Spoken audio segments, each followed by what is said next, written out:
अस्सलामुअलैकुम वरहमतुल्लाह। साथियों, मैं हूं मोहम्मद हारिस आलम। इस्तकबाल करता हूं, खैर मकदम करता हूं, वेलकम करता हूं आपका आपके अपने ही चैनल AR डिजिटल पर। BPSC TRE 4 के लिए आज का ये क्लास नंबर 44 है। आज के क्लास में हम और आप दक्कन में उर्दू शेर व अदब, जो कल थ्योरी पढ़ा था हम लोगों ने, क्लास नंबर 43 में जो थ्योरी पढ़ा था, आज उसी के मारूजी सवालात आज की क्लास में पढ़ने वाले हैं। BPSC पैटर्न पर सवालात होंगे और इसी तरीके के सवाल पूछे जा रहे हैं BPSC में। तो अगर आप भी BPSC क्वालिफाई करना चाह रहे हैं तो NCERT का जो मवाद है दोस्तों, कहीं से भी पढ़ें, उसको पढ़ डालिए। NCERT का जो मवाद है उसको पढ़िए ताकि आपका BPSC का जो एग्ज़ाम है वो क्वालिफाई हो सके और आप BPSC से पास करके टीचर बनने का ख्वाब पूरा कर सकें। तमाम साथियों को वालेकुम अस्सलाम वरहमतुल्लाह। तमाम साथियों से गुजारिश करूंगा एक बार हमारे इस क्लास को, हमारे इस वीडियो को लाइक और शेयर ज़रूर कीजिएगा। अगर आप AR डिजिटल पर पहली बार आए तो हमारे चैनल को ज़रूर सब्सक्राइब कर लीजिएगा, या पुराने साथी हैं अभी तक अगर आपने सब्सक्राइब नहीं किया है तो भी कर लीजिएगा। साथ ही साथ एप्लीकेशन को डाउनलोड कर लीजिए, लिंक आपको डिस्क्रिप्शन में मिल जाएगा। व्हाट्सअप ग्रुप, टेलीग्राम चैनल का भी लिंक आपको डिस्क्रिप्शन में मिलेगा, वहाँ पर भी आप ज्वाइन हो सकते हैं। साथ ही साथ अगर दोस्तों आप BPSC TRE 4 की उम्दा तैयारी करना चाह रहे हैं, मेयारी तैयारी करना चाह रहे हैं, तो आज ही जुड़ें AR डिजिटल के साथ। जी, सबसे पहले आप एप्लीकेशन को डाउनलोड कीजिए, लिंक भी मिल जाएगा। अगर आप देखेंगे तो आपको यहाँ QR कोड भी दिख रहा है। क्या क्या मिलेगा अगर आप दोस्तों BPSC के क्लास लेना चाह रहे हैं तो उर्दू अदब और उर्दू कवायद दोनों के क्लासेस मिलेंगे। BPSC के एन निसाब के मुताबिक यानी NCERT के मुताबिक आपको क्लास कराई जाएगी। हर क्लास की पहले थ्योरी, उसके बाद मारूजी सवालात। जैसा कि कल आपने देखा कि हमने दक्कन में उर्दू शेर व अदब का थ्योरी पढ़ा था, आज उसके मारूजी सवालात लेकर आपकी खिदमत में हाजिर हो गया हूँ। हर क्लास की थ्योरी और मारूजी सवालात का PDF आपको मिलेगा। और इतना ही नहीं, PDF आप सिर्फ मोबाइल में नहीं बल्कि हर PDF का आप ज़ेरॉक्स भी निकाल पाएंगे। और हर क्लास का अनलिमिटेड टेस्ट भी आपको मिल जाएगा। आखिर में आप सबको मास्टर नोट भी दिया जाएगा। इन सबको लेने के लिए आप इस नंबर पे आप हमसे रब्ता कर सकते हैं, इस नंबर पे आप हमसे कांटेक्ट कर सकते हैं 7004872348 748 ये नंबर आपकी स्क्रीन पर भी आ रहा होगा। आप वहां से भी इस नंबर को नोट डाउन करके आप हमसे रब्ता कर सकते हैं। जी, और दिल में ये इरादा कीजिए कि हार हो जाती है जब मान लिया जाता है, जीत तब होती है जब ठान लिया जाता है। जी, शकील आज़मी का ये शेर है दोस्तों। इसी शेर को पैटर्न बना करके पढ़िए, तैयारी कीजिए और हौसला बनाइए। आप भी पढ़ सकते हैं, आप भी BPSC टीचर बन सकते हैं। ये कोई बहुत भारी और मुश्किल काम नहीं है। खैर, तो ये थी सारी बातें और शुरू करेंगे आज की क्लास को। जी, पहला सवाल है, दक्कन के हुदूद में कितने इलाके शामिल थे? तमाम साथियों को वालेकुम अस्सलाम। बाद में आने वाले, दक्कन के हुदूद में 2 इलाके शामिल थे, 3 इलाके शामिल थे, 4 इलाके शामिल थे, हस्बे बाला में 1 से ज़ायद, हस्बे बाला में से कोई नहीं। कल के क्लास में, थ्योरी क्लास में, हमने आपको बताया था कि दक्कन के हुदूद में जो इलाके शामिल थे उन इलाक़ों के नाम कुछ इस तरह हैं। क्या क्या? गुजरात, तेलंगाना, जी तेलंगाना, और तीसरा है कर्नाटक। क्या है दोस्तों? कर्नाटक। तो ये 3 इलाके जो हैं दक्कन के हुदूद में, दक्कन के दायरे में शामिल थे। तो 1 नंबर सवाल का B ऑप्शन राइट आंसर हो जाएगा। जी, बहुत उम्दा, आप लोगों ने भी सही जवाब दिया है। दूसरा सवाल क्या है, दक्कन के इलाके में कितनी ज़बानें बोली जाती थीं? 2 ज़बानें, 3 ज़बानें, 4 ज़बानें, 1 से ज़ायद, इनमें से कोई नहीं। सवाल नंबर 2 आपकी स्क्रीन पर है। तो दोस्तों, अभी ऊपर आपने पढ़ा कि दक्कन के हुदूद में इलाके 3 थे लेकिन ज़बानें 4 ज़बानें बोली जाती थी। कौन कौन ज़बानें बोली जाती थी? तो दोस्तों, गुजराती बोली जाती थी, और उसके बाद तेलुगु बोली जाती थी, और साथ ही साथ मराठी ज़बान भी बोली जाती थी, और चौथी ज़बान है कन्नड़, क्योंकि कर्नाटक भी इसके हुदूद में शामिल है। एक चीज़ यहाँ पर अगर आप देखेंगे दोस्तों, गुजरात का इलाका, मतलब आंध्र प्रदेश का इलाका और कर्नाटक का इलाका, ये तीनों इलाके तो शामिल हैं, लेकिन महाराष्ट्र का इलाका दक्कन के हुदूद में शामिल नहीं था। लेकिन ज़बानें यहाँ मराठी ज़बानें ज़रूर बोली जाती थी। तो दक्कन के इलाके में कितनी ज़बानें बोली जाती थी? 4। तो 2 नंबर सवाल का C ऑप्शन राइट आंसर हो जाएगा। अगला सवाल है 3 नंबर का। 3 नंबर सवाल, दक्कन पर किसकी फतह ने शुमालो जुनूब को एक धागे में पिरोने का काम किया और नए लिसानी माहौल को फरोग दिया? अलाउद्दीन खिलजी, औरंगजेब, कुली कुतुब शाह, हस्ब बाला में एक से जायद, हस्ब बाला में से कोई नहीं। सवाल नंबर 3 है, सही जवाब क्या होगा दोस्तों? दक्कन पर किसकी फतह ने शुमालो जुनूब को एक धागे में पिरोने का काम किया और नए लिसानी माहौल, नई जबानी के माहौल को फरोग दिया? तो अलाउद्दीन खिलजी, जी अलाउद्दीन खिलजी की फतह ने। तो 3 नंबर सवाल का ए ऑप्शन राइट आंसर हो जाएगा। चौथा सवाल है, मोहम्मद बिन तुगलक ने हिंदुस्तान की राजधानी दिल्ली से दक्कन के किस इलाके में मुंतकिल किया था? सिकंदराबाद, दौलताबाद, हैदराबाद, एक से जायद, इनमें से कोई नहीं। कल के क्लास में हमने आपको ये बताया भी था, मोहम्मद बिन तुगलक ने हिंदुस्तान की जो राजधानी थी दिल्ली, इसको दक्कन के इलाके दौलताबाद में मुंतकिल किया था। तो 4 नंबर का बी ऑप्शन राइट आंसर हो जाएगा। 4 नंबर का क्या होगा? बी ऑप्शन राइट आंसर हो जाएगा। तमाम साथियों को वालेकुम अस्सलाम वरहमतुल्लाह। बाद में आ रहे हैं, पहले आ रहे हैं। 4 का बी ऑप्शन अब आप लोग दे रहे हैं, बहुत अच्छा है। चलिए, अगर आप देखेंगे तो यहाँ पर आपको ऑप्शन मिल जाएगा, हर पीडीएफ के नीचे में, हर पेज में आपको हम ऑप्शन दे रहे हैं ताकि आपको ज्यादा नीचे जाकर ढूंढना न पड़े। 5वां सवाल क्या है, आदिल शाही सल्तनत का क़याम कब अमल में आया? 1690, 1590, 1490, एक से जायद, इनमें से कोई नहीं।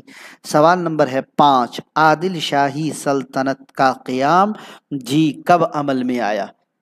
और एक बात याद रखिएगा, आदिल शाही सल्तनत का जो क़याम है दोस्तों, ये गोलकंडा में अमल में नहीं आया था जी, दक्कन में अमल में नहीं आया था, बल्कि बीजापुर में। कहाँ पे? बीजापुर में, कर्नाटक में ये है बीजापुर जी, वहीं पर इसका क़याम अमल में आया था। आदिल शाही सल्तनत का क़याम कहाँ अमल में आया अगर पूछे दोस्तों, तो आप ये याद रखिएगा कि आदिल शाही सल्तनत का क़याम बीजापुर में आया था और ये हुकूमत तकरीबन 195 सालों तक कायम रही। और इस हुकूमत के कायम करने वाले जी बादशाह का नाम क्या था? यूसुफ आदिल शाह। क्या नाम था? यूसुफ आदिल शाह। इस हुकूमत के कायम करने वाले बादशाह का नाम, बानी का नाम था। और यूसुफ आदिल शाह जो थे, 2 ज़बान में शेर कहते थे, एक है तुर्की और दूसरा है फारसी। अब बात ये आएगी कि भाई कब? तो 1490 में। और आप लोगों ने क्या जवाब दिया? 5 का कुछ साथियों ने सी, जी सही है, ज्यादातर साथियों ने सी ही दिया है और यही सही जवाब है। 1490 में आदिल शाही सल्तनत का क़याम अमल में आया, बीजापुर में क़याम अमल में आया। इस हुकूमत का बानी यूसुफ आदिल शाह था। यूसुफ आदिल शाह तुर्की और फारसी ज़बान में शेर कहता था। छठा सवाल है, आदिल शाही सल्तनत का बानी कौन था? यूसुफ आदिल शाह, इब्राहिम आदिल शाह सानी, कुली कुतुब शाह, एक से जायद, इनमें से कोई नहीं। छठा सवाल आपकी स्क्रीन पर है और दोस्तों गाहे बगाहे इस सवाल का जवाब मैंने आपको दे ही दिया जी। आदिल शाही सल्तनत का बानी यूसुफ आदिल शाह, थोड़ी देर पहले अभी आपको मैंने बता ही दिया है। 6 नंबर सवाल का ए ऑप्शन, आदिल शाही सल्तनत जिसका क़याम सन 1490 में अमल में आया था, भी बीजापुर में अमल में आया था। इसका बानी कौन था? इसका बानी था यूसुफ आदिल शाह। तो 6 नंबर सवाल का ए ऑप्शन हुआ। 7वां सवाल है, दर्ज झेल में किनको जगत गुरु के नाम से शोहरत मिली? मीराजी शमशुल उशाक, इब्राहिम आदिल शाह सानी, यूसुफ आदिल शाह, एक से जायद, इनमें से कोई नहीं। कल के क्लास में बताया भी था, जगत गुरु के नाम से कौन जाने जाते थे? तो इब्राहिम आदिल शाह सानी को जगत गुरु के नाम से शोहरत मिली थी। 7 नंबर का बी ऑप्शन राइट आंसर हो जाएगा। 8वां सवाल क्या है, बहमानी सल्तनत के आखिरी दौर के बादशाह की निशानदेही करना है।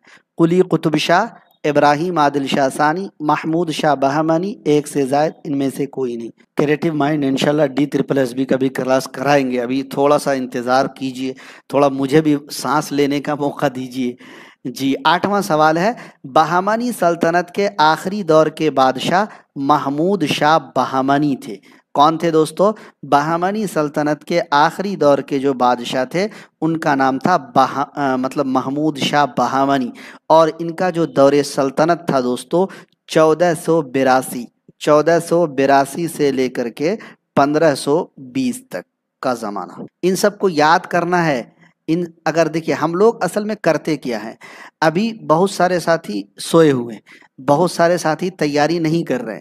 एग्ज़ाम का नोटिफिकेशन अगर आ जाएगा, कल अगर आ जाए कि भाई अगले महीने 10 तारीख को एग्ज़ाम लेंगे, तब सारे लोगों की आंख खुलेगी, अरे मैंने तो तैयारी किया ही नहीं, अब क्या होगा। खैर आप लोग खुद समझदार हैं, ज़्यादा समझाने की ज़रूरत नहीं है। तैयारी कंटिन्यू रखिए, तैयारी को मत छोड़िए। महमूद शाह बहमानी, बहमानी सल्तनत के आखिरी दौर के बादशाह हैं। इनका दौर हुकूमत 1482 से 1520 तक है। कदीम उर्दू को दक्कनी का नाम किसने दिया था? कुली कुतुब शाह, वली दक्कनी, हसन गंगो बहमानी, एक से जायद, इनमें से कोई नहीं। जी, कदीम उर्दू को दक्कनी का नाम किसने दिया था? नवा सवाल आपकी स्क्रीन पर है।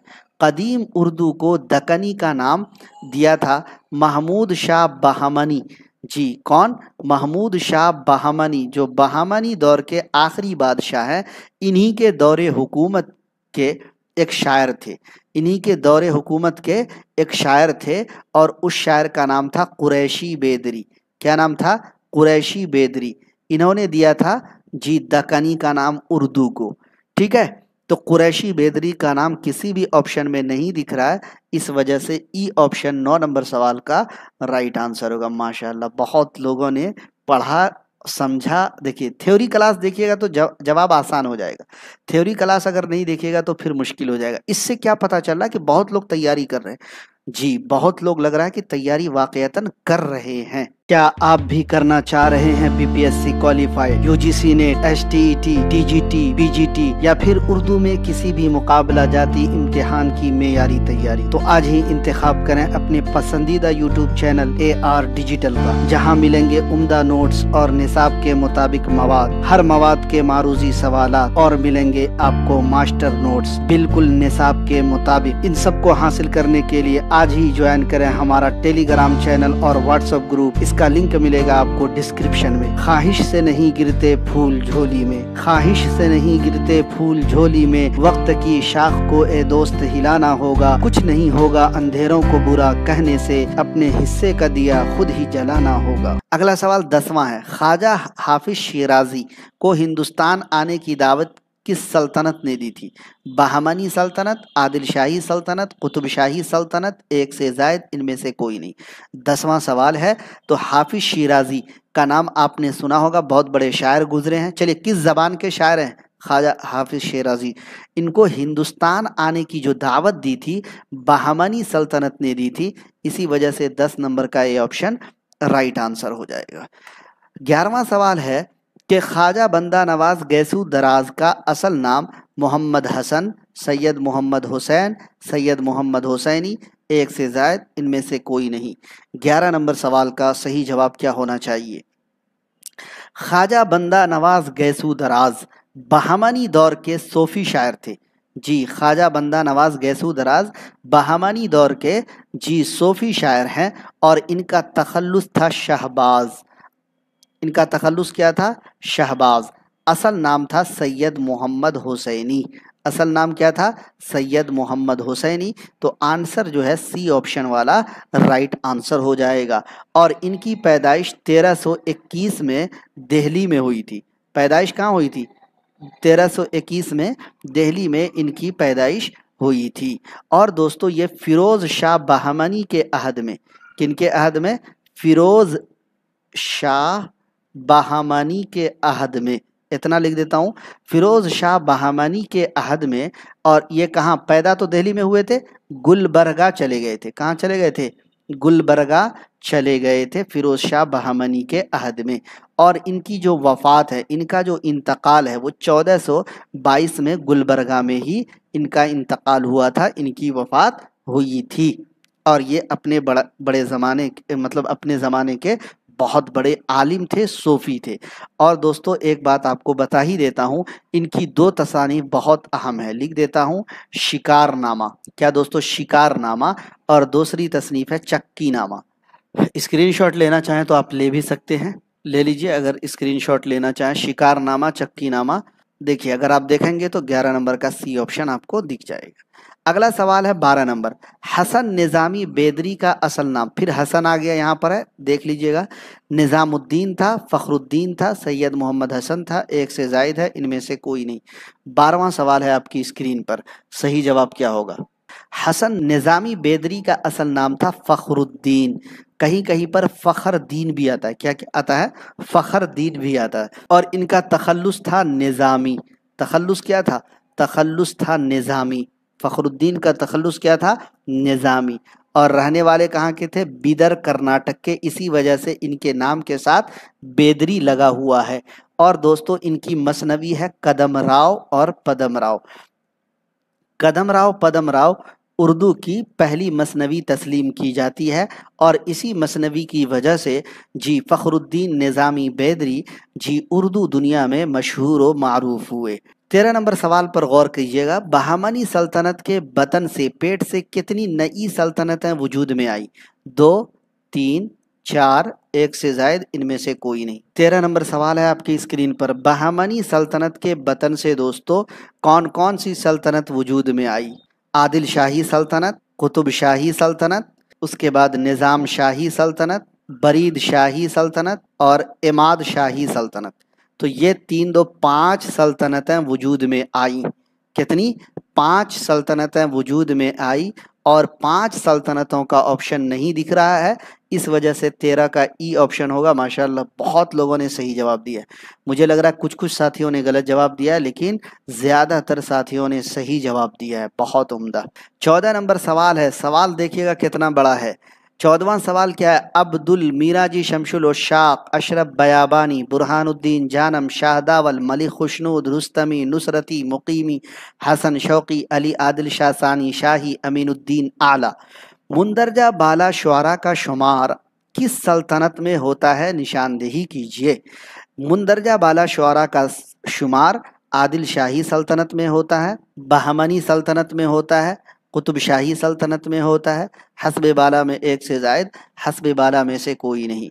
तो दोस्तों इन तमाम के तमाम शुआरा का शुमार आदिल शाही सल्तनत में होता है जी, जिनका दौरे हुकूमत अभी शुरू में हमने आपको बताया था कि बीपीएससी ने टीआरई 2 में 11-12 में पूछा था ये सवाल कि आदिल शाही सल्तनत का क़याम कब वजूद में आया? 1490 में। ठीक है, याद ये तमाम के तमाम शुआरा जो थे, इन तमाम का शुमार आदिल शाही सल्तनत में होता है और ये सल्तनत 1490 में शुरू हुई थी बीजापुर में। और इस सल्तनत को बीजापुर सल्तनत के नाम से भी जाना जाता है। और इस सल्तनत का जो बानी था, ऊपर सवाल गुजर चुका है, फिर भी याद दहानी के लिए बता देता हूँ, यूसुफ आदिल शाह। कौन था दोस्तों? यूसुफ आदिल शाह।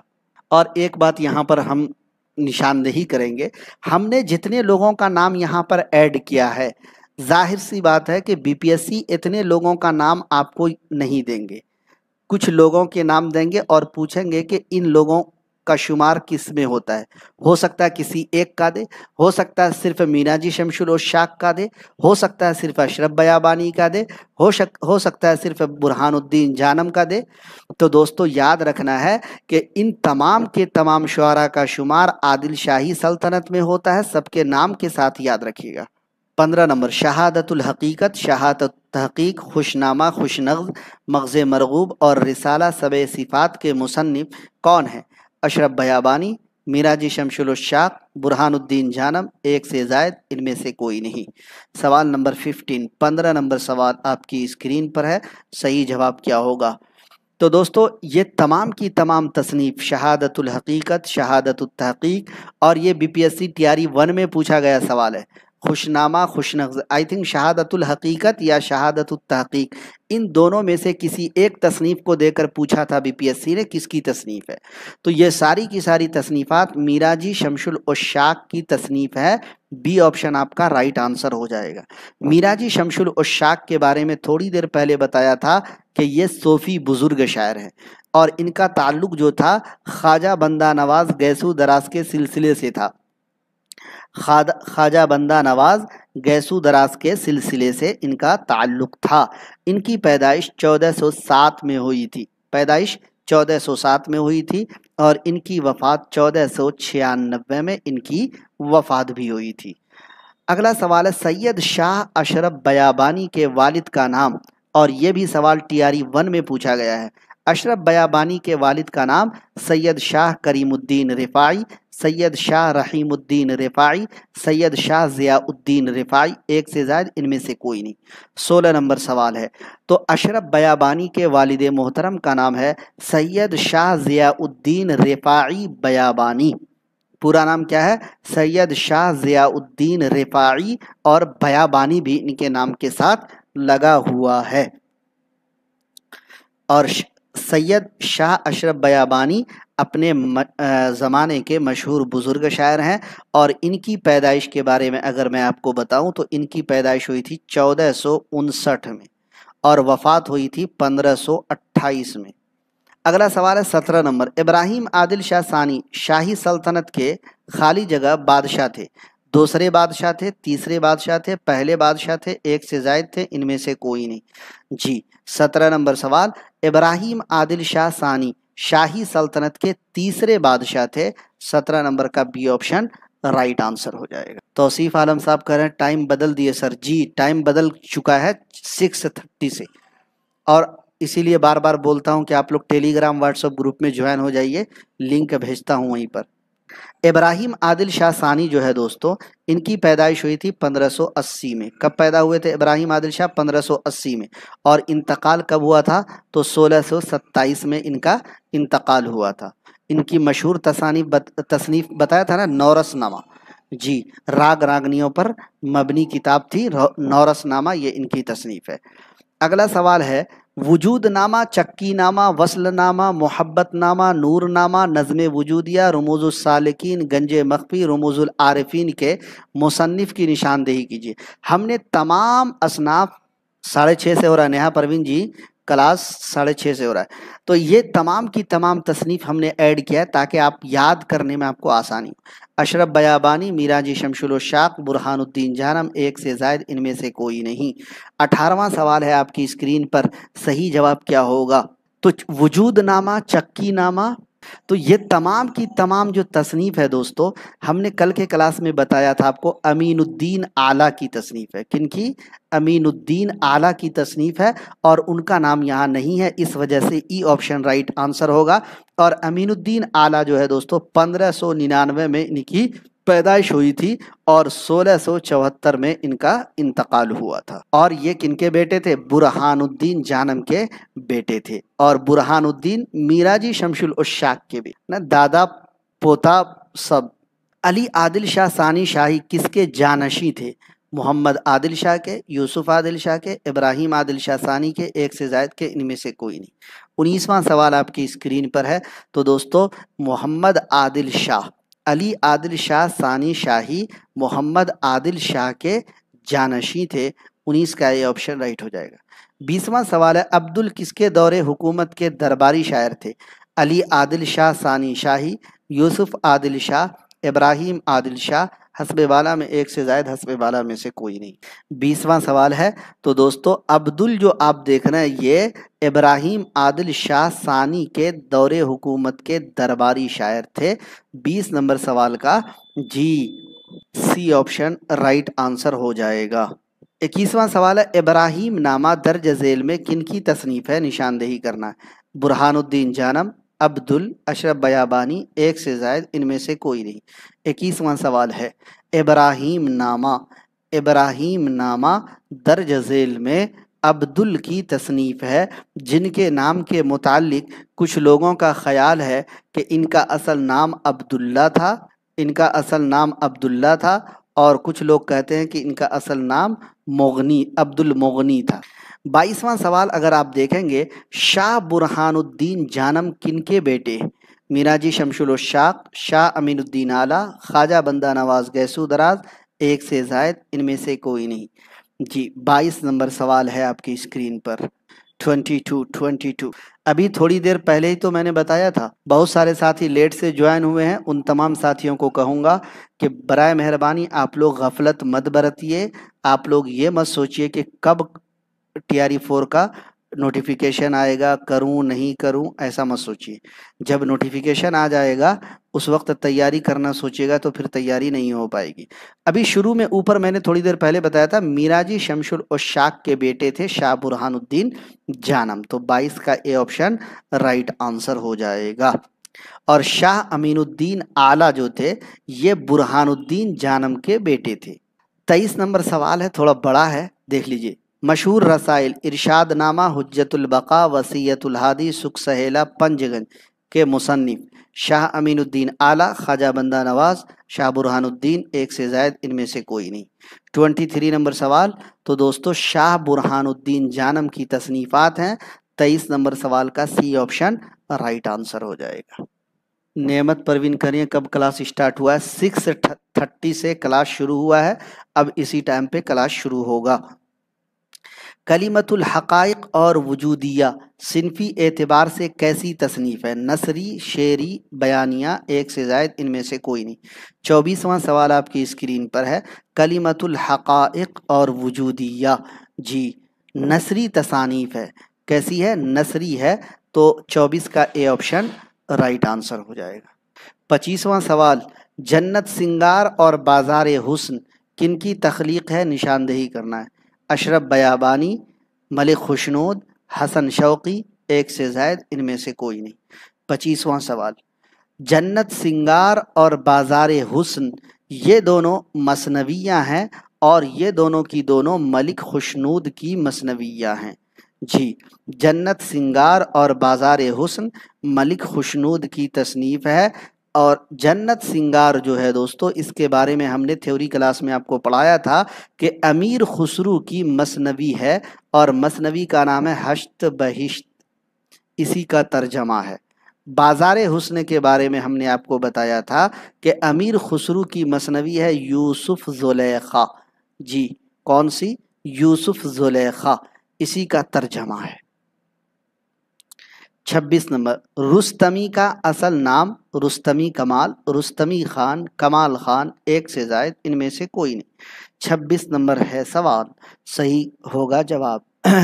कमाल खान रुस्तमी का असल नाम है, तो 26 नंबर सवाल का सी ऑप्शन राइट हो जाएगा। रुस्तमी जिनका असल नाम कमाल खान था किस दरबार से वाबस्ता थे? आदिल शाही से, कुतुब शाही से, निज़ाम शाही से, एक से जायद से, इनमें से कोई नहीं। 27 नंबर सवाल, सही जवाब क्या होगा? तो दोस्तों रुस्तमी जिनका असल नाम कमाल खान है ये आदिल शाही दरबार से वाबस्ता थे। 27 का ए ऑप्शन राइट आंसर होगा। 28वां सवाल है, रुस्तमी की शोहरत किस फारसी मसनवी का दक्कनी ज़बान में तर्जमा करने की वजह से है? चक्की नामा, साकी नामा, खावरनामा, एक से जायद इनमें से कोई नहीं। 28 नंबर सवाल आपने स्क्रीन पर आपके है, सही जवाब क्या होगा?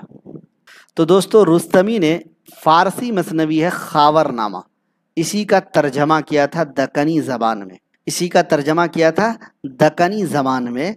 और इसमें तकरीबन 24,000 अशार हैं जी, और 24,000 अशार, 222 उन्वानात, और इसमें हज़रत अली की जंगी फुतूहात का जिक्र है। हज़रत अली रज़ी अल्लाह ताला अन्हु की जंगी फुतूहात का जिक्र है। इसी का दक्कनी में तर्जमा किया था किसने? रुस्तमी खान या कमाल खान। अगला सवाल है, दक्कन के 3 शाही दरबारों से दर्ज झेल में किनका ताल्लुक़ है? रुस्तमी का, शौकी का, मुल्ला वजही का, एक से जायद का, इनमें से किसी का नहीं। दक्कन के 3 शाही दरबारों का, कुछ लोग बी दे रहे हैं, कुछ लोग सी दे रहे हैं। 29 नंबर का, दक्कन के 3 शाही दरबारों का जो दरबारों से जिनका ताल्लुक था उनका नाम है हसन शौकी। 29 नंबर का बी ऑप्शन राइट आंसर होगा। शौकी का असल नाम क्या था? हसन था। शौकी इनका तखल्लुस था। आदिल शाही सल्तनत, कुतुब शाही सल्तनत, निज़ाम शाही, तीनों दरबारों से इनका ताल्लुक था, तो बी सही होगा। दर्ज झेल में हसन शौकी की तसनीफ़ात: फ़तहनामा निज़ाम शाह, मेज़बानी नामा, दीवान हसन शौकी, एक से जायद इनमें से कोई नहीं। 30वां सवाल है आपकी स्क्रीन पर जी। दर्ज झेल में हसन शौकी की तसनीफ़ फ़तहनामा निज़ाम शाह जी, मेज़बानी नामा, ये दोनों हसन शौकी की मसनवियाँ हैं, यानी ए और बी क्या है, मसनवियाँ हैं हसन शौकी की। और दीवान तो आप जान ही रहे, दीवान हसन शौकी इनका दीवान है। तो डी ऑप्शन हस्ब बाला में एक से जायद इसका राइट आंसर हो जाएगा, 30 का डी। देखिए बहुत सारे लोग सही जवाब दे रहे हैं, पता चलता है कि लोग तैयारी कर रहे हैं। मुकीमी किस मशहूर बादशाह के ज़माने के शायर हैं? इब्राहिम आदिल शाह, कुली कुतुब शाह, यूसुफ आदिल शाह, एक से जायद इनमें से कोई नहीं। तो दोस्तों मुकीमी इब्राहिम आदिल शाह के ज़माने के शायर हैं, 31 का ए ऑप्शन राइट आंसर हो जाएगा। 32वां सवाल है, मुकीमी के मसनवी कदम राव पदम राव, चंद्र बदन मेहयार, जन्नत सिंगार। 32वां 32 नंबर सवाल है, कदम राव पदम राव फखरुद्दीन निज़ामी की है, जन्नत सिंगार थोड़ी देर अभी आपने पहले ही पढ़ा था। जन्नत सिंगार अमीर खुसरू की मसनवी है, किनकी, अमीर खुसरू की फ़ारसी मसनवी है, और इसी का तर्जमा किया था किसने, मलिक खुशनूद ने। तो ये कट गया, कदम राव पदम राव कट गया, तो चंद्र बदन मेहयार मुकीमी की मसनवी 32 का बी ऑप्शन राइट होगा। वाकई में मानना पड़ेगा। अच्छा देखिए कितने लोग सही सही जवाब दे रहे हैं, तो तैयारी वाकईतन अच्छी है तभी तो जवाब दे रहे हैं लोग। जब अगर इस तरह की तैयारी वाले लोग अच्छे नंबर लाएंगे, तो कुछ लोग ऐसे हैं जब आप कट ऑफ बताइएगा, अरे सर कट ऑफ उतना नहीं जाएगा, आपका डाटा गलत है, ये गलत है, वो गलत। भाई बहुत बच्चे हैं जो तैयारी कर रहे हैं, अगर आप गफलत में हैं तो प्लीज़ मत पड़िए गफलत में। सनाती का असल नाम मोहम्मद सनाती, सनाती खान, मोहम्मद इब्राहिम खान। तो सनाती का असल नाम था मोहम्मद इब्राहिम खान, इस वजह से 33 नंबर सवाल का सी ऑप्शन राइट होगा। मोहम्मद इब्राहिम खान सनाती की किस्सा बेनज़ीर और गुलदस्ता सिनफी एतबार से कसीदा है, मसनवी है, दास्तान है, एक से ज़ायद है, इनमें से कोई नहीं। तो किस्सा बेनज़ीर और गुलदस्ता दोनों मसनवियाँ हैं, तो 34 का बी ऑप्शन राइट होगा। 35वां सवाल है, नुसरती जिनका शेख नुसरत नाम है, मलकुश शोरा का खिताब इनको किसने दिया? अली आदिल शाह सानी शाही, यूसुफ आदिल शाह, इब्राहिम आदिल शाह सानी। 35 नंबर सवाल है, अली आदिल शाह सानी शाही ने नुसरती को मलकुश शोरा का खिताब दिया था या खिताब से नवाजा था? 35 का ए ऑप्शन राइट आंसर हो जाएगा। अगला सवाल है, दर्ज झेल में नुसरती की मसनवियाँ गुलशन इश्क, अली नामा, तारीख़ इस्कंदरी, एक से ज़ायद इनमें से कोई नहीं। 36वां सवाल है, देखिए गुलशन इश्क जो है ये नुसरती की मसनवी है, और गुलशन इश्क में अली आदिल शाह, जी हज़रत अली नहीं, अली आदिल शाह की जंगों का जिक्र है, अली आदिल शाह की के जंगों का जिक्र है। और अली नामा जो आप देख रहे हैं दोस्तों, इसमें अली नामा की आदिल शाह की मंजूम सवाने उमरी है, नज़्म के ज़रिया सवाने उमरी को बताया गया है। जी मंजूम सवाने उमरी, ध्यान रखिएगा ये पॉइंट अहम है, पूछा जा सकता है। तारीख़ इस्कंदरी इन्हीं की है, और इसमें आदिल शाह के इंतकाल पर, ये जो आदिल शाह है जिनकी मंजूम सवाने उमरी अली नामा है, जी इसी के इंतकाल पर जी इनकी फ़ौज और मरहटों के दरमियान लड़ाई हुई थी, उसी का बयान है तारीख़ इस्कंदरी में। तो इस सवाल का भी डी ऑप्शन राइट होगा। दर्ज झेल शुआरा का शुमार किस दौर के शुआरा में होता है? महमूद, फ़िरोज़, मोहम्मद कुली कुतुब शाह, मुल्ला असदुल्ला वजही, अब्दुल्ला कुतुब शाह, गव्वासी, इब्ने निशाती, काजी महमूद बहरी। बहमनी दौर, आदिल शाही दौर, कुतुब शाही दौर, एक से ज़ायद इनमें से कोई नहीं। वालेकुम अस्सलाम हिना परवीन, फैयाज साहब बहुत लेट से आप लोग आए हैं। 6:30 को आज से क्लास शुरू हुआ है, 6:30 को हाजिर हो जाइएगा अगर बेहतर तैयारी करना चाह रहे हैं। 37वें सवाल का सही जवाब होगा कि कुतुब शाही दौर के ये शुआरा हैं। अगर फिर मैं कहता हूं कि इन तमाम लोगों का नाम आपको नहीं दिया जाएगा, इनमें से कुछ लोगों का नाम दे करके पूछा जाएगा कि किस दौर के शायर हैं।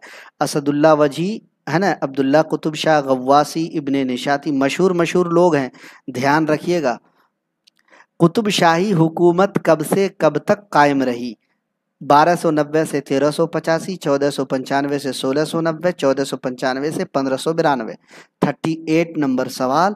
तो दोस्तों कुतुब शाही हुकूमत जो कायम रही, जिसके शुआरा महमूद फिरोज, कुली कुतुब शाह, असदुल्ला वजी, अब्दुल्ला कुतुब शाह, गव्वासी, इब्ने निशाती, काजी महमूद बहरी हैं जी। इन ये हुकूमत 1495 से 1690 तक कायम रही। 38 नंबर का बी ऑप्शन राइट होगा। दर्ज झेल में प्रीतनामा किनकी तसनीफ है? फिरोज कुतुबुद्दीन या कुतुबुद्दीन, मोहम्मद कुली कुतुब शाह, असदुल्ला वजी, एक से ज़ायद, इनमें से कोई नहीं।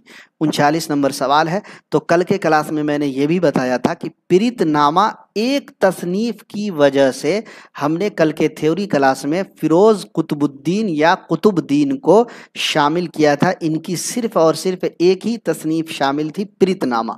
तो मैंने ये सोचा कि मान लीजिए अगर बीपीएससी सिर्फ यही प्रीतनामा एक क्वेश्चन पूछ ले और आपको इसके बारे में न मालूम रहे और मैं आपको न पढ़ा पाऊँ और आपका एक नंबर से नहीं होगा, तो हमारे दिल में इसका कलक हमेशा रहेगा कि आप एक नंबर से छट रहे हैं और आपको प्रीतनामा पूछा गया और मैंने पढ़ाया नहीं। तो एक इस प्रीतनामा की वजह से मैंने फिरोज कुतुबुद्दीन या कुतुबुद्दीन को कल के क्लास में हमने ऐड भी किया था। वसीम अहमद साहब, प्लीज़ अगर आप अपना कमेंट लास्ट में कीजिएगा तो मेहरबानी होगी। मुल्ला वजी का असल नाम था असदुल्ला, मशहूर हैं। बी ऑप्शन 40 नंबर सवाल का राइट आंसर हो जाएगा। मुल्ला वजी ने कुतुबशाही खानदान के कितने बादशाहों का ज़माना देखा? 2, 3, 4, एक से ज़ायद, इनमें से कोई नहीं। 41 नंबर सवाल आपकी स्क्रीन पर है। तो देखिए, मुल्ला असदुल्ला वजी ने कुतुबशाही खानदान के 4 बादशाहों का ज़माना देखा जी। कितने बादशाहों का? 4 बादशाहों का इन्होंने ज़माना देखा है। थ्योरी क्लास में आप ज़रूर इसको देख सकते हैं। अगला सवाल है, मुल्ला वजी की तसनीफ़ की निशानदेही करना। कुतुब मुश्तरी, सबेरस, चक्कीनामा, एक से ज़ायद, इनमें से कोई नहीं। तो मुल्ला वजी की तसनीफ़ कुतुब मुश्तरी भी है, जिसमें कुली कुतुब शाह और मुश्तरी के इश्को मुआशके की दास्तान है। सबेरस जो है दोस्तों, ये उर्दू की पहली नसरी दास्तान है। तो दोनों इन्हीं की तसनीफ़ है। 42 नंबर सवाल का डी ऑप्शन राइट आंसर हो जाएगा। सबेरस ये जो है दोस्तों, इसकी अहमियत 2 वजह से है, जो मैंने कल के थ्योरी क्लास में बताया था, आप उसको देख सकते हैं। 1635 में ये दास्तान लिखी गई है और इसको पहली दास्तान होने का भी एजाज़ हासिल है। उर्दू के पहले साहिब दीवान शायर की निशानदेही। मोहम्मद कुली कुतुब शाह, अब्दुल्ला कुतुब शाह, मुल्ला असदुल्ला वजी। और इस सवाल में आमतौर पर साथी कंफ्यूज हो जाते हैं। उर्दू के पहले साहिब दीवान शायर मोहम्मद कुली कुतुब शाह है। 43 का ये ऑप्शन राइट आंसर हो जाएगा। मोहम्मद कुली कुतुब शाह के बारे में अगर आपको बताऊं दोस्तों, क्योंकि अहम शायर हैं, इनकी पैदाइश हुई थी 1565 में। कब हुई थी? 1565 में इनकी पैदाइश हुई थी और 1611 में इनकी वफ़ात हुई थी, इनका इंतकाल हुआ था। अभी मैंने बताया कि उर्दू के पहले साहिब दीवान शायर कहे जाते हैं और इन्होंने उर्दू में शेर व शायरी के लिए जो तखल्लुस इस्तेमाल किया था, मानी, क्योंकि इसके अलावा भी इन्होंने कई तखल्लुस का इस्तेमाल किया था। और मोहम्मद कुली कुतुब शाह जो है दोस्तों, कुतुब शाही ख़ानदान के 5वें हुक्मरान थे। कितने नंबर के हुक्मरान थे? 5वें नंबर के हुक्मरान थे। कल के क्लास में भी बताया था, आज बता देता हूँ। और एक बात याद रखिएगा, जलालुद्दीन मोहम्मद अकबर के हम असर थे जी। मुग़ल बादशाह हैं जलालुद्दीन मोहम्मद अकबर, इन्हीं के हम असर थे और हैदराबाद शहर के बानी थे जी। कितनी सारी जानकारियां मिल रही हैं। हैदराबाद शहर के बानी थे और इन्होंने दोस्तों सिर्फ 47 साल की उम्र पाई थी। और इनका कुल्लियात यानी कुली कुतुब शाह का जो कुल्लियात है, तकरीबन 50,000 अशार पर मुश्तमिल है जी। 44 नंबर सवाल है, मोहम्मद कुली कुतुब शाह अब्दुल्ला कुतुब शाह के रिश्ते में क्या थे? दादा थे, बाप थे, नाना थे, एक से ज़ायद थे, इनमें से कोई नहीं थे। 44 नंबर सवाल है। तो नाना थे। मोहम्मद कुली कुतुब शाह अब्दुल्ला कुतुब शाह के रिश्ते में नाना थे। 45, गव्वासी किस दौर के अहम शायर हैं? तो दोस्तों गव्वासी कुतुब शाही दौर के अहम शायर हैं। 45 का बी ऑप्शन राइट आंसर हो जाए। आप थक जाइएगा लेकिन पढ़ाते पढ़ाते मैं नहीं थकूंगा जी। गव्वासी को मलकुश्शौरा का खिताब किसने दिया था? 46 नंबर है। मोहम्मद कुली कुतुब शाह, आदिल शाह सानी, अब्दुल्ला कुतुब शाह। तो दोस्तों गव्वासी को मलकुश्शौरा का खिताब अब्दुल्ला कुतुब शाह ने दिया था। तो सी ऑप्शन 46 नंबर का राइट आंसर हो जाएगा। माशाल्लाह बहुत सारे साथी जुड़ गए हैं। तमाम साथियों से फिर कहूँगा, आप लोग सुस्ती और गफलत में मत पड़िए। ऐसा ना हो कि अगर मान लीजिए अगर कल नोटिफिकेशन आ जाए कि अगले महीने 10 को एग्ज़ाम होगा TRE 4 का, तब आप क्या कहिएगा, सर मेरी तैयारी नहीं हो पाई है, कुछ कीजिए। मेरे दोस्त ऐसा मत कीजिए, अपनी मुस्तकबिल और फ्यूचर के साथ ऐसा मत कीजिए। जी, किसी के डर से मत पढ़िए, माँ बाप के डर से, है ना, भाई बहन के डर से या किसी और के डर से मत पढ़िए, दिल से पढ़िए। जी, और मेहनत इतनी खामोशी से कीजिए कि कामयाबी आपका शोर मचाए। और हर क्लास को देखिए, अगर ज़्यादा क्लास हो जाएंगे फिर आपको देखने में सुस्ती और काहली आएगी। ये फितरी चीज़ है, फितरी बात है।